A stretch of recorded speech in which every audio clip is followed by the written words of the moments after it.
నమస్కారం. ఈరోజు గౌరవ తిరుమల తిరుపతి దేవస్థానం చైర్మన్ గారు నాయుడు గారిని ఈరోజు మర్యాదపూర్వకంగా కలవటం జరిగింది.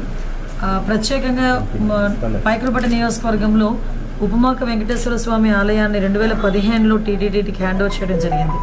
టీటీడీకి హ్యాండ్ ఓవర్ చేసిన తర్వాత సుమారుగా అక్కడ కొన్ని కార్యక్రమాలకు ఒక గౌరవ సీఎం గారు చంద్రబాబు నాయుడు గారు కూడా అప్పుడు సీఎం హోదాలో ఆ రోజు ఉపమాక వెంకన్న స్వామిని దర్శనం చేసుకుని ఆ చుట్టుపక్కల ప్రాంతాన్ని ఎలాగైనా అభివృద్ధి చేయాలి అనే ఉద్దేశంతో అక్కడ ల్యాండ్ ఎక్వైర్ చేయడం దగ్గర నుంచి ఒక మాస్టర్ ప్లాన్ తయారు చేసి టీటీడీకి హ్యాండ్ ఓవర్ చేసి అక్కడ టెంపుల్ని బాగా అభివృద్ధి చేయాలి అని ఆ రోజు సంకల్పించుకొని ఆ రోజు ఒక మాస్టర్ ప్లాన్ కూడా రెడీ చేసుకున్నాం. ఆ రోజు అదే తర్వాత గవర్నమెంట్ మారిన తర్వాత ఎంతో కొంత మీ అందరికీ తెలుసు ఎంతో కొంత కొంచెం నిర్లక్ష్యానికి గురైన పరిస్థితి అయితే కనిపించింది.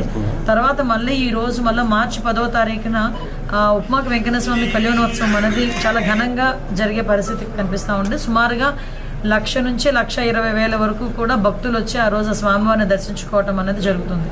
ఆ చుట్టుపక్కల గ్రామాల్లో ఉపమాక వెంకటేశ్వర స్వామి అనేసరికి చాలా వాళ్ళందరికీ కూడా భక్తి భావాలు ఉన్న చుట్టుపక్కల ఉన్న వాళ్ళందరికీ కూడా ఒక ఆనవాయితీ ఏంటంటే ఆ స్వామివారిని దర్శించుకొని ఆ కళ్యాణాన్ని వీక్షించి తర్వాత అక్కడ సుమారుగా 20 రోజుల పాటు జాతర జరుగుతుంది. ఆ జాతరలో స్పైసెస్ అమ్ముతారు. ఆ 20 రోజుల పాటు ఆ స్పైసెస్ కొని తీసుకెళ్ళి ఆ క్షేత్రంలో ఉన్న స్పైసెస్ కొని తీసుకెళ్ళి వాళ్ళు వంటల్లో కానీ వాళ్ళు తినే పదార్థాల్లో కానీ ఉపయోగించుకుంటే వాళ్ళకి మంచి జరుగుతుంది, ఆరోగ్యంగా ఉంటారని ఒక నమ్మకం. ముఖ్యంగా వెంకటేశ్వర స్వామి ఆలయం అనేసరికి వెంకటేశ్వర స్వామి నైట్ అక్కడ స్టే చేస్తారు, సేద తీరుతారు అని ఒక ప్రతీక. ప్రతి దేవాలయం వెంకటేశ్వర స్వామి దేవాలయంలోనే శుక్రవారం అభిషేకం జరిగితే కేవలం ఉపమాక వెంకన్న స్వామి ఆలయంలో ప్రతిరోజు కూడా అభిషేకం జరిగే ఏకైక టెంపుల్ వెంకటేశ్వర స్వామి టెంపుల్ ఉపమాక వెంకటేశ్వర స్వామి. మనకి నిత్య ఉత్తర ద్వార దర్శనం కూడా జరిగే ఏకైక టెంపుల్ అది వెంకటేశ్వర స్వామి టెంపుల్.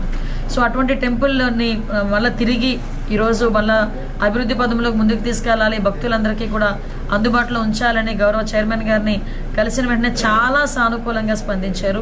ఇమీడియట్గా సిఈ గారిని పిలిపించారు. సిఈ గారికి కూడా ఆ టెంపుల్ మీద అవగాహన ఉండటం వల్ల మేము చెప్పకుండానే తనే తిరిగి మొత్తం ఇవి చేయాలమ్మా, పుష్కర్ని క్లీన్ చేయాలి, పుష్కర్ని మనం రెడీ చేసుకోవాలి, మనం చక్ర స్నానానికి రెడీ చేసుకోవాలి, ఇవన్నీ కూడా ఆయనే చెప్పడం నిజంగా చాలా ఆనందంగా అనిపించింది. ఏదైతే గౌరవ సీఎం గారు ఆలోచన మేరకు మళ్ళా తిరిగి ఈ టర్మ్లో మా అందరి ఆధ్వర్యంలో ఈరోజు మళ్ళీ తిరిగి ఉపమాక వెంకన్న స్వామి ఆలయం అనేది మంచి అభివృద్ధిలోకి ముందుకు వస్తుందని అపారమైన నమ్మకంతో మేము ఇక్కడ నుంచి వెళ్తున్నాం. రాబోయే మార్చి 10వ తారీఖున జరగబోయే కళ్యాణం కూడా అత్యంత వైభవంగా చేయడానికి టీటీడీ వాళ్ళ సహకారం కూడా కోరడానికి ఈరోజు ఇక్కడికి రావడం జరిగింది. వాళ్ళు కూడా సానుకూలంగా స్పందించారు. ఆ స్వామివారి కళ్యాణం అత్యంత వైభవంగా జరిపిస్తామని మాత్రం అందరికీ హామీ ఇస్తుంది.